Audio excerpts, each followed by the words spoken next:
being the fastest is, in my opinion, not the right expression. Moving boundaries might be the right expression. And right now, heading for the 300-mile barrier for a serious hypersports car, this is the boundary we were heading for.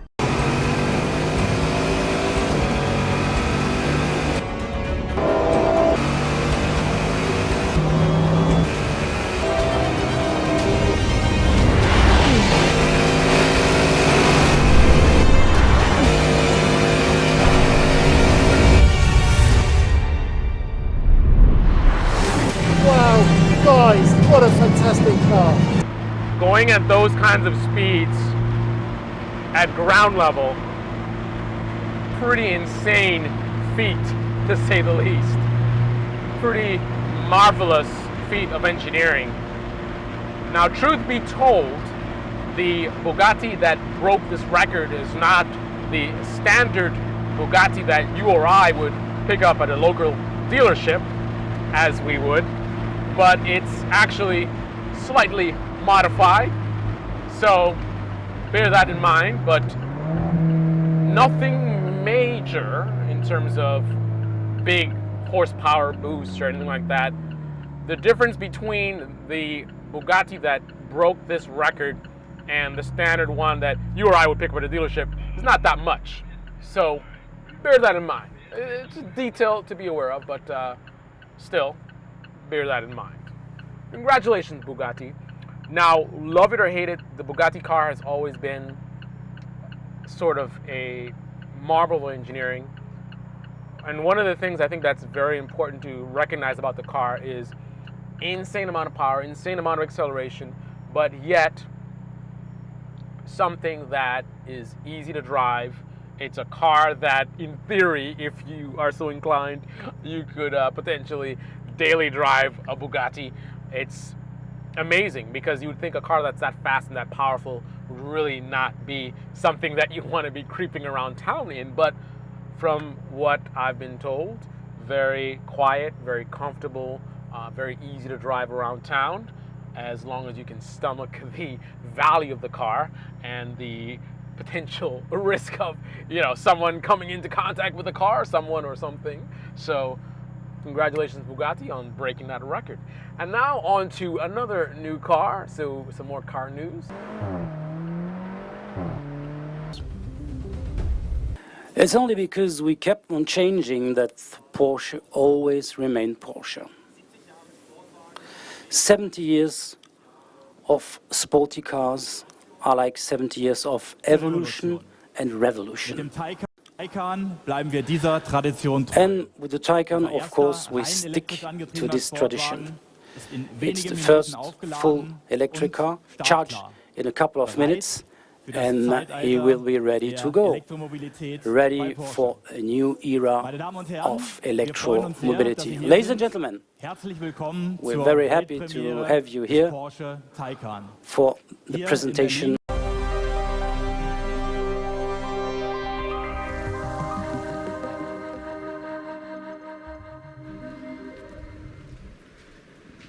Ladies and gentlemen, what makes the Taycan so special? It's easy. It's a Porsche, and not just in name. The Taycan is a high-performance sports car. It shows the transfer of technology from motorsport to series production. In this car, we see the DNA of the 918 Spider super sports car and the 919 Hybrid, our three-time winner of Le Mans. That's clear as soon as you sit behind the wheel. Let's have a look at the key facts. Top track speeds, up to 260 kilometers per hour, consistently over a long period. Acceleration, 0 to 100 in just 2.8 seconds. 0 to 200, amazing 9.8 seconds.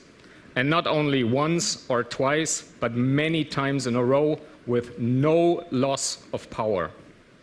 The overboost function in launch control provides a peak power of up to 560 kilowatts, which equals 761 PS in the combustion world. And the maximum torque of the Taycan is up to incredible 1,050 Newton meters. Believe me, the Taycan is ready for the racetrack. It has proven as much on the Nürburgring Nordschleife, where it achieved a sensational lap time of 7 minutes 42 seconds only, which means the Taycan is the sportiest electric car in its class, just like any other Porsche. But there's much more it can do, namely long distances. WLTP, the Taycan achieves a range of up to 450 kilometers. In our long distance run at Nardo, our team achieved more than 3,400 kilometers in 24 hours. And when it comes to charging, the Taycan is also ready for everyday use. It can charge with a peak power of 270 kilowatts. This means under ideal circumstances, it takes just 5 minutes to be ready for another 100 kilometers of range. The impressive combination between sportiness and everyday usability is part of what we call intelligent performance. So now let's talk about Porsche. So I was watching TV at work today, and I saw this guy on TV with a Cayman or something in the background driving around, and then I saw it said on the bottom, it said new car, and I said, there's a new Cayman or Boxster or whatever that is? Oh, okay, interesting. And then I looked at it, and there's a new Porsche, and it's an electric Porsche, and it looks pretty much like a Porsche. So a little bit disappointed there, and I put my money where my mouth is. I'm a Porsche guy, so I'm not just bashing on Porsche. I've spent the money. It doesn't look very different, but if you get beyond the looks and actually look at the specs, very interesting indeed. 0 to 60 in 2.8 seconds, which means it's just as fast as the new Corvette C8. Assuming that Chevy isn't lying to us, but that's for another episode. We will discuss my thoughts on the C8 and their sub 3 second 0 to 60 for $60,000. I'll believe it when I see it. But the numbers look great. So as far as acceleration and as far as it seems like what the goal is, and they might have done a good job at doing this, is to have an electric car that doesn't really necessarily behave or look necessarily like an electric car. So something that appeals to the traditional Porsche lovers and owners and drivers, but it's electric. And definitely take advantage of the advantages of the electric technology, so getting you that amazing performance, 0 to 60, 2.8, not too shabby at all. But visually, I think they could have been a little bit more bold with the design.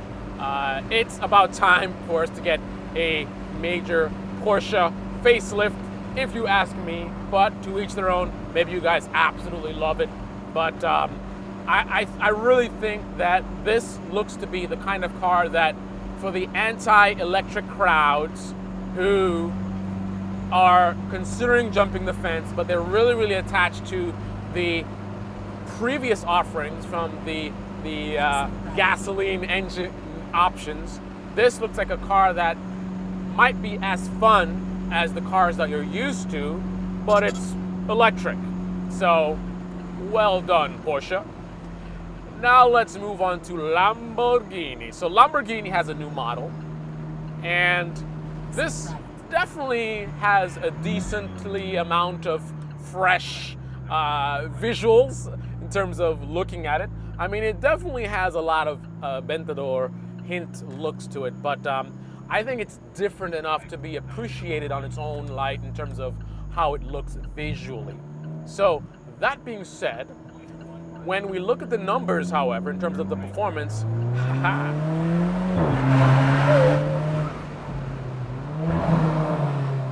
yes.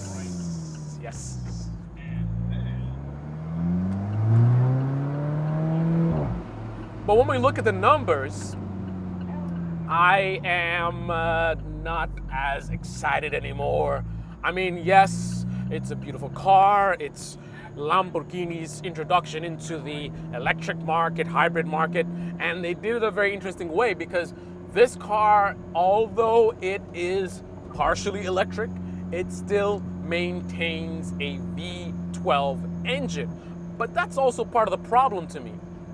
How do you have an electric car or hybrid car which still has the powerful V12 engine, and then the 0 to 60 acceleration looks not unlike that of a Aventador?